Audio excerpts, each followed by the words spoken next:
Hi, welcome back to the Martinez Saucedo Family History channel. Okay, I want you to imagine this.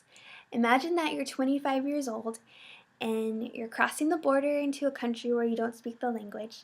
You have your two children with you, and the oldest is only 6 years old, and you only have $9 in your pocket. And the reason why you're crossing the border is that your country is in a civil war. That would be really scary to be doing that. But this is what happened to Julia Rodriguez. And so she is my great-great-grandmother, and she was crossing with her two daughters, Esperanza and Adela. Now, she was living in Monterrey, where she married Jesus Rodriguez, and according to family lore, he died, but we haven't been able to confirm this. But they got married, and she had Esperanza when she was only 18 years old, and then he passed away, supposedly, and so then she marries Antonio Saucedo, and they have Adela. And so she's crossing the border in 1913, and this is when the Mexican Revolution was just in full force, and it's really bad. And on the blog we actually have a picture of some of the barracks in Monterrey at the time, and it was really bad. And this is my baby boy. And so in 1913, they're going to Texas, and we think that she was meeting Antonio there. Maybe he went early so that he could get a house and get things situated before Julia and the girls came across.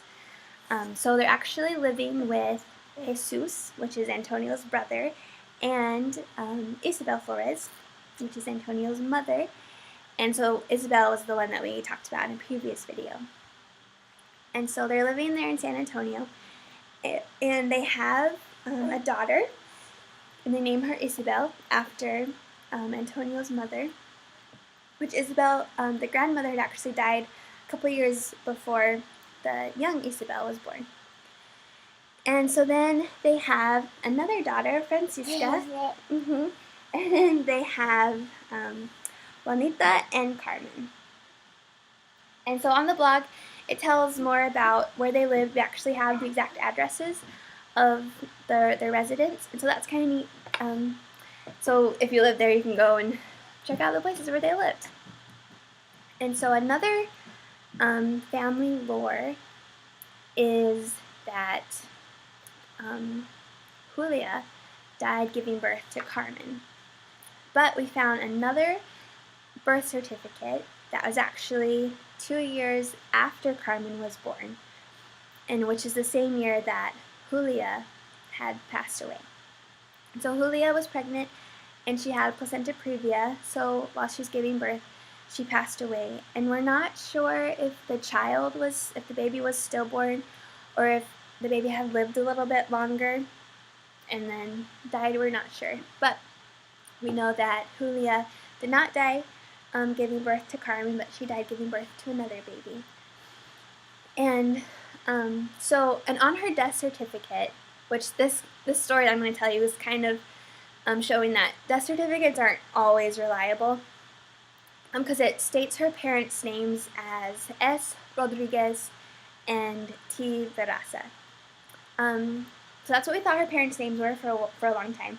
But my mom went to Texas and to visit her family, and they gave her a little book that Antonio had actually kept, a little journal of their children's names, like where they lived, where they were born.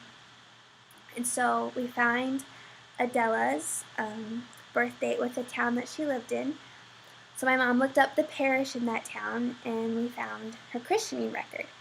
And on the christening record, it states the grandparents' names. And so actually Julia's parents' names were Cecilio Rodriguez and Francisca Becerra. And so remember their children. They had, so Esperanza was Julia and Jesus's, but Antonio and Julia had Adela, Isabel, Francisca, Juanita, and Carmen. So they had another daughter named after the mother. So that's kind of cool that we're able to find out that they had two family names in their daughters, as they named their daughters. So always get more sources than, if you can, than just one record, just to verify actual facts. And so we're really grateful that Antonio kept that little journal and that we were able to preserve it and keep it and learn more about our family. And so Julia died when she was 35 years old. And so Esperanza was just 2 months shy of being 17 years old. If you think about that, that would be really hard to lose your mother at such a young age. In kind of a tragic way, dying in childbirth, I think would be really difficult on all the family. So Esperanza assumes the role as a mother to all of her sisters, and at age 17, basically, and she marries Antonio, her stepfather, and they have a daughter, and they actually name her Julia after Esperanza's mother. And one thing that's been passed down from Esperanza is that Esperanza said how wonderful her mother was. And I think that's really sweet to learn about, that here's Julia, this mother of all these girls, and that the thing that gets passed down to us is that she was a good mother. And so thank you so much for watching and learning just a little bit more about Julia's life. And go to our blog. There's much more on the blog than I've talked about in this video.